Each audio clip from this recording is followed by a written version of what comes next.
Hi, today I'll be showing you how to manage your linked queries. So if you've previously saved queries and want to access them and link them to a new sheet, you can do so with Castodia. So let's get started.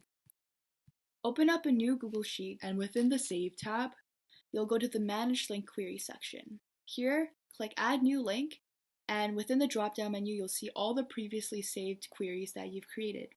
So go ahead and click one, and then select the sheet that you'd like to link it to. Go ahead and click Link. And after that, close the add-on and refresh your browser. In doing so, you will be able to see that the new query has linked onto your sheet.